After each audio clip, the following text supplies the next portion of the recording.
हम सब नहीं कृष्ण। मैं भी कृष्ण हूँ। कृष्ण ने कहा था मेरे पास भी है। मेरे पास भी है। मेरे पास भी है।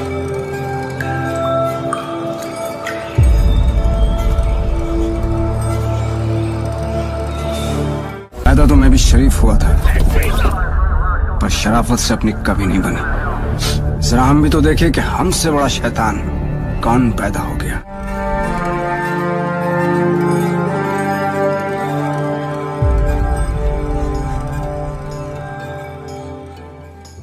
क्या अल्लूरी सीताराम राजू के अस्तित्व को भूल गई है दुनिया? किस तरह फिल्म RRR की कहानी उनके गांव में ला सकती है खुशहाली? किन अलग अलग अवतारों में नजर आए फिल्म में कोमाराम भीम? तो दोस्तों नमस्कार, स्वागत है आपका बॉलीवुड स्टूडियोज में और मैं हूं अनुष्का त्यागी। क्या आप देखना चाहेंगे इतिहास के पन्नों में झांककर कि क्या हुआ था आखिर हमारे उन वीर जवानों के साथ जिन्हें आज दुनिया भूल चुकी है? अल्लूरी सीताराम राजू और कोमाराम भीम आगामी फिल्म RRR के दो महत्वपूर्ण किरदार हैं, जिनकी वीरता के किस्से तो आप फिल्म में देख ही लेंगे, लेकिन क्या आप उनके प्रेजेंट के बारे में जानना चाहेंगे? हरी भरी पहाड़ियाँ, आम के बागों और खेतों के बीच बसे पद्मनाभम मंडल के पंडरंगी गांव का शांत माहौल 3 जुलाई को हर साल चहल पहल से भर जाता है। कुछ सरकारी अधिकारियों के नेतृत्व में कार्यकर्ताओं की एक टीम दिन के शुरू होने के साथ व्यस्त हो गई थी। तंबू लगाए गए, वाहनों से कुर्सियां उतारी गई और मंच लगाया गया। स्वतंत्रता सेनानी अल्लूरी सीताराम राजू की जयंती समारोह के लिए ये तैयारियां चल रही थी, जिनका जन्म 4 जुलाई 1897 को इस गांव में हुआ था। उनकी मां सूर्य नारायण अम्मा भी इसी गांव की थी। हालांकि विशाखापट्टनम जिले के मुख्यालय से लगभग 45 किलोमीटर दूर इस गांव में सजावट के बीच खराब सुविधाओं पर निवासियों का असंतोष स्पष्ट दिखाई दे रहा था। ग्रामीणों के एक समूह ने कहा कि हम देखते हैं कि सरकारी अधिकारी और राजनीतिक नेता साल में केवल 2 बार इस गांव में चक्कर लगाते हैं। एक बार 7 मई को अल्लूरी की पुण्यतिथि और फिर 4 जुलाई को। एक रस्म की तरह वो हर साल आते हैं, विकास के बड़े बड़े वादे करते हैं और चले जाते हैं, लेकिन कुछ भी महत्वपूर्ण नहीं हुआ है।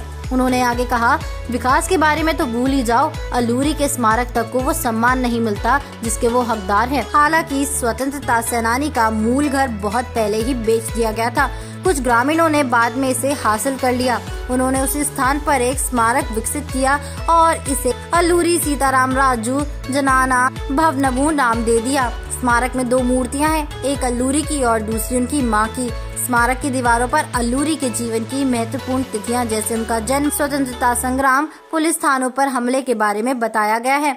साल 2000 में घर का आधुनिकीकरण किया गया था और राजनीतिक नेताओं द्वारा पंडरंगी को पर्यटन स्थल के रूप में विकसित करने और सुविधाएं प्रदान करने का आश्वासन अभी सिर्फ कागजों तक ही सीमित है।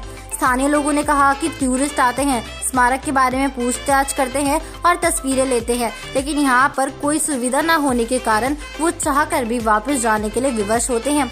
हालांकि कुछ निवासियों ने कहा कि इस गांव में पैदा होना एक सम्मान की बात है। मैं अपने दादा से अल्लूरी की वीरता की कहानियां सुनकर बड़ा हुआ हूं। लोगों का कहना है कि वो अंग्रेजों के खिलाफ ग्रामीणों से समर्थन मांगने पंडरंगी आया करते थे। मुझे इस ऐतिहासिक गांव का निवासी होने पर गर्व है। 75 वर्षीय देवड़ू बाबू के पास एक मंदिर की ओर इशारा करते हुए कहा कि अल्लूरी की मां उन्हें वहां ले जाती थी। सामाजिक कार्यकर्ता के अप्पला नायडू ने गांव की युवाओं की तारीफ करते हुए कहा कि पिछले कई सालों से गांव के कुछ युवा स्मारक की देखरेख करते हैं। उन्होंने सुनिश्चित किया कि इसे मंदिर के रूप में माना जाए। स्मारक के अंदर जूते ले जाना मना है। युवा परिसर को साफ रखे हुए हैं और स्मारक के पास कचरा डंप करने के खिलाफ जागरूकता पैदा कर रहे हैं। आपको बता दें कि आगामी फिल्म लाल सिंह चड्ढा भारत में घटी कुछ पॉलिटिकल मुद्दों पर दिखाई जाने का वाली कहानी है। जो फैक्टर आमिर खान की इस फिल्म को खास बनाएगी वो होगी फिल्म में दिखाए जाने वाले कुछ रियल इंसिडेंट्स की वीडियो, तस्वीरें और जगहें। उसी तरह RRR में भी फ्लैशबैक के दौरान अल्लूरी सीताराम राजू और उनके साथ कोमाराम भीम के जीवन से जुड़े पलों को इसी तरह वीडियोस, तस्वीरों के साथ जोड़कर दिखाया जा सकता है। और उनके गांव पंडरंगी से बेहतर कौन सी लोकेशन हो सकती है शूटिंग के लिए, जो फिल्म को एक ओरिजिनल टच देगी, साथ ही यहाँ पर पर्यटन का स्कोप भी बढ़ाएगी।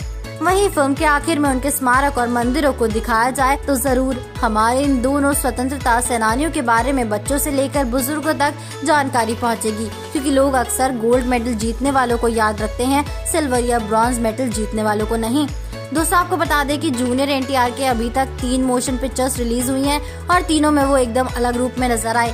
एक में जहां वो जंगल में भटकते टार्जन की तरह दिखाई दिए, तो दूसरे में वो स्कल कैप लगाए सफेद कुर्ते में एंट्री लेते हैं और अब तो वो एक खूंखार डाकू के भेष में नजर आए। दरअसल फिल्म में आपको उनका दिल्ली सफरनामा, स्वतंत्र भारत के लिए लड़ाई और एक आम जीवन देखने को मिलेगा।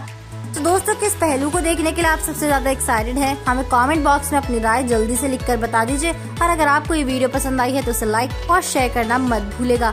हमारी आज की राइटर है सिमरन रावत।